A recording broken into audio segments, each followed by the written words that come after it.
Әйел отбасының жүрегі. Күздің қара суығы басталған шақ. Қала көшелерін қақ айыра соққан салқын жел адамдарды асықтырып, әркім өз үйіне тезірек жетуге тырысатын кештердің бірі еді. Сол кеште Арман есімді жігіт тағы да жұмыстан ашулы шықты. Бастықтың ескертуі, әріптестерінің мысқылы, өз ішінде піскен реніші бәрі бір-бірімен ұштасып, одан сайын ызаға булықты. Арман үшін бұл үйреншікті көңіл-күй. Бірақ оның ашуын ең бірінші көтеретін үйіндегі жары аяулым ғана. Аяулым өте сабырлы, білімді, ақ жарқын әйел. Таң атқаннан кеш батқанға дейін жұмыс жасап, үйдің шаруасына да, балалардың тәрбиесіне де бір өзі үлгеретін. Бірақ Арман аяулымның бұл тірліктерін ешқашан бағаламайтын. Ол әйелдің еңбегін күнделікті нәрсе деп қабылдайтын, тіпті кейде менсінбей сөйлейтін. Сол күні үйге кірген бойда Арман есікті тарс жауып, аяқ киімін жан-жаққа лақтырды. «Тағы басталды ма?» деді аяулым жай ғана. «Үйге келсең де осы миымды ашытпай тұра тұршы», деп Арман қатқыл дауыспен жауап қайтарды. Аяулым ештеңе демеді. Не айтса да сөзін Арман тыңдамайтынын білетін. Оның үнсіздігі Арманға одан бетер ашу тудырды. Көбіне адамдар ең қымбат нәрсені жоғалтқан кезде ғана бағалайтынын айтатын. Арман да солардың бірі болатын. Бірақ ол мұны әлі сезбеген еді. Әр таң сайын аяулым Арманға тамағын дайындап, киімін үтіктеп, балалардың сабаққа баруын қадағалайтын. Түнде бәрі ұйықтағанда ғана өз жұмысына отырып тапсырмаларын орындайтын.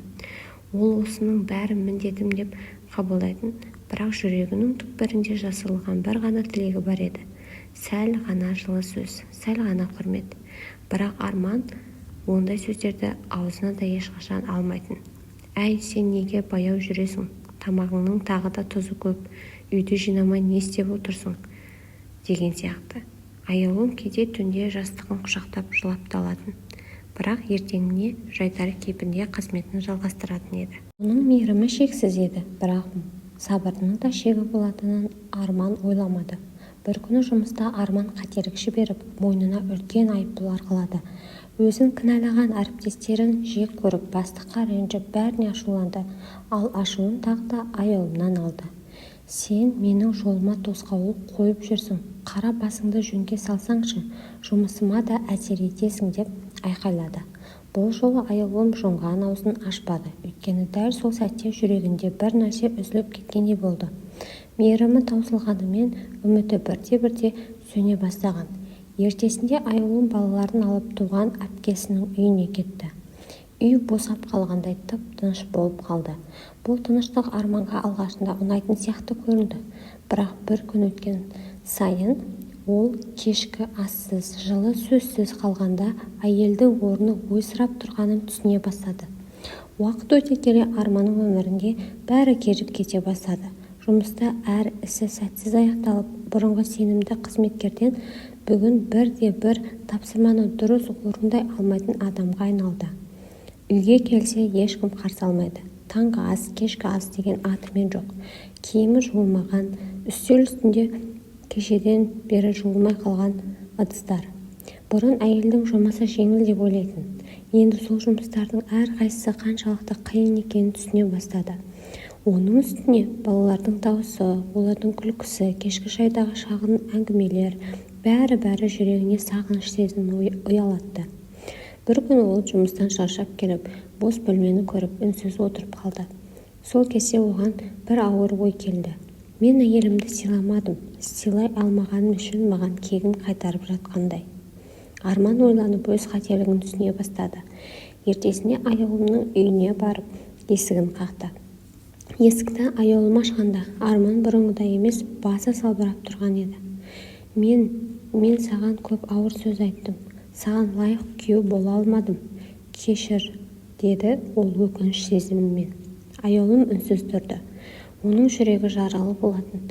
Бірақ ол адамды бір сәтте кешіріп жіберетіндей жеңіл емес. Арман, мен саған жамандық ойламаймын. Бірақ әр адамның жүрегі бар. Әйелді сыйламаған адам өз өмірін де құрметтемегені.